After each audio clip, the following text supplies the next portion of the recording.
Halo Sobat Baku Hantam. Carut marut sengketa kepemilikan oleh China di wilayah Laut China Selatan yang melibatkan negara-negara ASEAN seperti Malaysia, Vietnam, Brunei, dan negara Remar Filipina memunculkan berbagai spekulasi bagi mereka yang terlibat di dalamnya nih bos. Pada ranah ini China tampil sebagai yang terkuat di pusaran sengketa ini. Sedangkan yang paling sering dihantam kapal-kapal China adalah kapal-kapal Nguyen Vietnam. Baik China dan Vietnam memang sudah saling baku hantam karena mereka dua-duanya ini negara yang saling klaim dan saling ngotot. Iya salam. China sendiri bukannya tanpa persiapan dengan skenario terburuk pasca pandemi corona ini, bahkan negara sekuat Amerika pun akan mereka hadapi.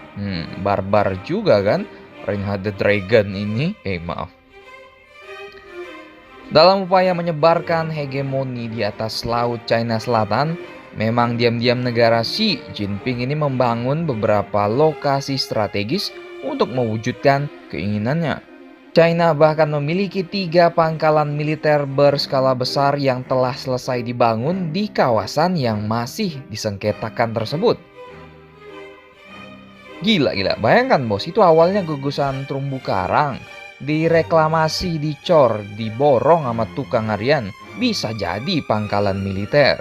Iya salam gak tuh? Mereka membangun itu hanya 2 hingga 3 tahun, gerak cepat bukan? Padahal itu pulau dari karang mereka bisa bangun hingga 3000 meter. Nantinya semua pesawat bisa mendarat di situ bos, dari bomber, fighter hingga kargo. Apalagi kapal-kapal maling ikan China memiliki 3 pangkalan militer berskala besar yang memang telah selesai dibangun. Pangkalan ini terdiri dari angkatan laut, udara, radar, dan fasilitas pertahanan rudal. Sekarang Pak Xi Jinping ini dapat menggeser-geser aset-aset militernya, ini termasuk pesawat tempur, peluncur-peluncur rudal ke Kepulauan Spratly yang pastinya akan membayangi wilayah-wilayah ASEAN.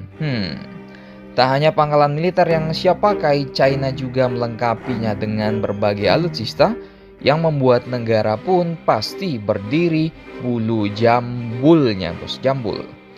China telah memasang rudal Haki-9, yaitu sebuah rudal permukaan ke udara pada satu pulau dan rudal anti kapal laut. Ada juga rudal YJ-12B dengan kemampuan untuk menghancurkan kapal dari jarak 295 mil hingga rudal anti pesawat Haki-9B yang bisa mencegah drone, pesawat, dan rudal musuh dari jarak 160 mil. China bahkan menganggarkan 1,1 triliun gosip militernya dari Intel Admin Mossad untuk membangun fasilitas kapal selam di Laut China Selatan.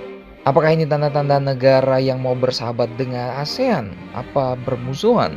Kalian komentar sendiri di bawah.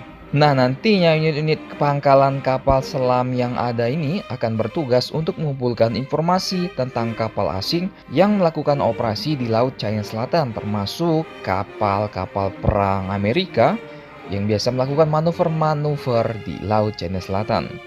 Inilah yang membuat Amerika juga ya lumayan agak segan jika mengusik Reinhard the Dragon, maksudnya sang naga, di kandangnya sendiri di Laut China Selatan. Silakan baku hantam kalian di mana saja.